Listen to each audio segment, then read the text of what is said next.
Assalamualaikum warahmatullahi wabarakatuh. Perkenalkan, nama saya Erinda Clarita Rohani dengan NPM 23200011062.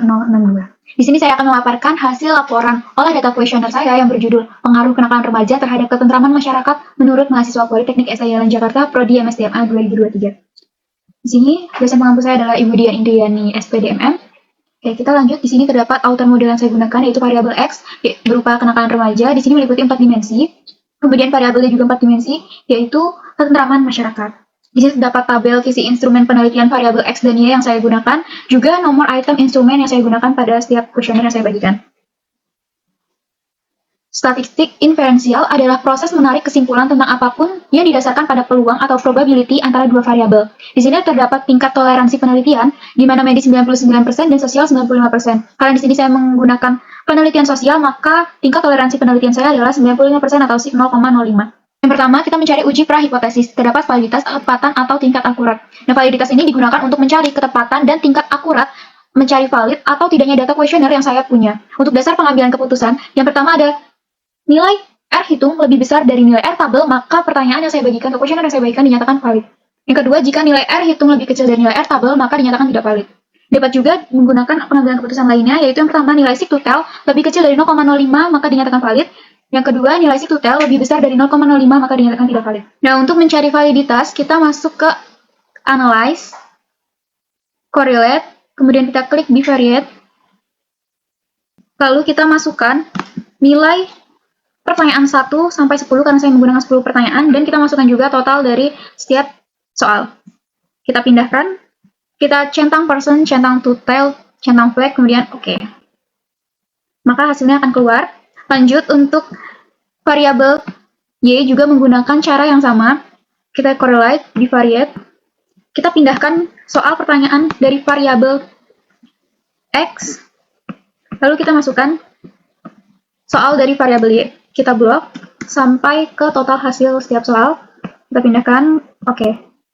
Nah, di sini saya sudah mendapatkan kesimpulan hasil yang saya gunakan, yaitu kita harus melihat nilai degree of freedom untuk mendapatkan hasil yang sesuai dengan sampel kita. Caranya adalah menggunakan rumus degree of freedom sama dengan N dikurang 2, di mana N adalah jumlah sampel. Di sini saya menggunakan 31 sampel, maka 31 sampel dikurang 2, yaitu 29.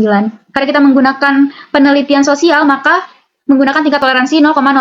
Di sini 0,05, kita lihat dari hasil 29 degree of freedom tadi, yaitu mendapatkan hasil 0,355. Maka, kesimpulannya adalah, dari 10 pertanyaan, nilai person correlation atau R hitung lebih besar dari nilai R tabel untuk nilai seek 0,05, yaitu R sama dengan 0,35504. Nah, dengan demikian, pertanyaan variabel X yang saya miliki dinyatakan valid. Bisa dilihat di sini ya, lebih besar dari 0,355 semua. Oke, untuk variabel Y, dari 10 pertanyaan ini, ternyata ada satu nilai yang tidak valid, karena kita mendapatkan hasilnya 0,319. Maka, nilai tersebut tidak akan digunakan untuk mencari reabilitas dan normalitas ataupun ke tingkat yang selanjutnya. Oke, kita lanjut ke uji reabilitas. Untuk mencari nilai reabilitas, kita masuk ke SPSS lagi. Caranya adalah analyze, scale, reliability analysis. Kita masukkan total dari setiap pertanyaan variabel X, soal dari nomor 1 sampai 10, kita pindahkan, lalu oke. Nah, di sini akan keluar hasil untuk variabel X. Kita lanjut ke variabel Y, analyze, scale, reliability analysis. Ini pertanyaan variabel X-nya kita pindahkan.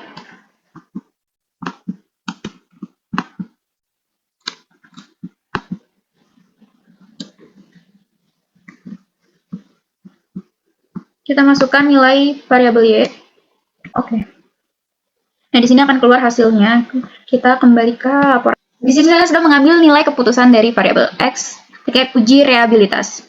Nah, uji reabilitas ini adalah kuesioner dinyatakan reliable jika hasil uji reabilitas atas kuesioner menunjukkan nilai alpha Cronbridge. Di sini saya sudah membuatkan tingkat reabilitas.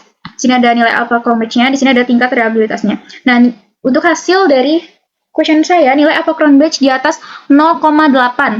Maka dengan demikian diputuskan bahwa instrumen pertanyaan yang saya miliki sangat reliable. Di sini kita bisa lihat 0,8 ada di sini. Maka tingkat reliabilitasnya adalah sangat reliable. Kemudian untuk variabel Y berupa ketentraman masyarakat itu dinyatakan sangat reliable juga karena mendapatkan hasil 0,929. Kita lanjut untuk uji normalitas. Untuk menilai apakah sebaran data tersebut berdistribusi normal atau tidak.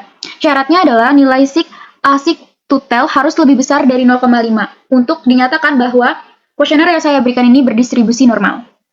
Kalau tadi kita menggunakan semua soal, sekarang kita memakai hasil dari variabel X dan hasil dari variabel Y. Untuk variabel X saya adalah kenakalan remaja dan variabel Y adalah ketentraman masyarakat. Maka caranya adalah analyze, kemudian klik regression, kemudian linear, lalu kita masukkan untuk variabel X kenakalan remaja ke independen dan variabel Y ketentraman masyarakat dependent. Kita klik unstandardized,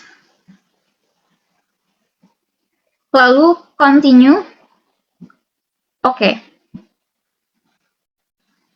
Nah, di sini kita sudah mendapatkan hasilnya, tetapi ini belum selesai. Kita masuk lagi. Caranya adalah analyze. Kita klik non-parametric text, kemudian legalisi dialogs. Terus kita pilih yang one sample KS. Nah, di sini kita masukkan aja yang hasil unstandardized tadi. Oke. Nah, kita sudah mendapatkan hasilnya. Kita kembali ke hasil laporan. Nah, di sini dapat kita lihat bahwa nilai asim sig to tel lebih besar dari 0,5. Karena di sini saya mendapatkan hasilnya adalah 0,138, maka lebih besar daripada 0,05. Maka data yang saya pakai dinyatakan berdistribusi normal.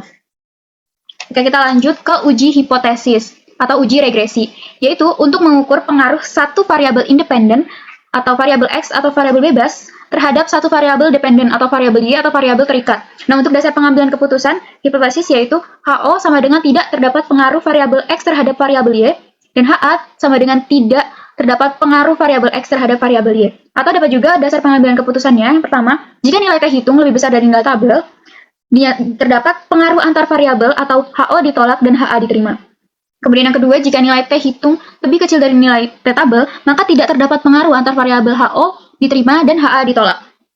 Dapat juga dilihat nilai signifikan lebih kecil dari 0,05 terdapat pengaruh antara variabel atau HO ditolak HA diterima, atau nilai signifikan lebih besar dari 0,05 maka tidak terdapat pengaruh antar variabel atau HO diterima dan HO ditolak. Nah, caranya kita masuk ke analyze, caranya analyze, regresi, kita pencet linear, kemudian kita masukkan nilai X, yaitu kenakalan remaja, ke independen, dan nilai Y ke dependen, yaitu ketentraman masyarakat. Kemudian, oke, kita masuk ke laporan, saya sudah membuat kesimpulan. Nah, di sini kita melihat bahwa nilai signifikan yang saya dapatkan adalah 0,31. Jadi, jika nilai signifikan 0,05, dengan demikian HO ditolak dan HA diterima. Ini berdasarkan hasil nilai T hitung, yaitu 2,261, dan sedangkan untuk nilai T tabel, yaitu 2,04523. Di sini kita bisa melihat bahwa terdapat nilai T tabel dari 29 hasil dari Digital Freedom saya, dan hasil tingkat toleransi 0,05. Nah, dengan demikian dinyatakan bahwa terdapat pengaruh antara variabel X terhadap variabel Y, atau terdapat pengaruh antara kenakalan remaja terhadap ketentraman masyarakat. Lanjut, untuk nilai pengaruh di sini, nilai R² adalah 0,150. Nilai ini menunjukkan bahwa pengaruh variabel kenakalan remaja terhadap ketentraman masyarakat itu sebesar 15%, sedangkan sisanya terdapat 85% ketentraman masyarakat itu dipengaruhi oleh hal lain. Nah, ini untuk persamaan regresi.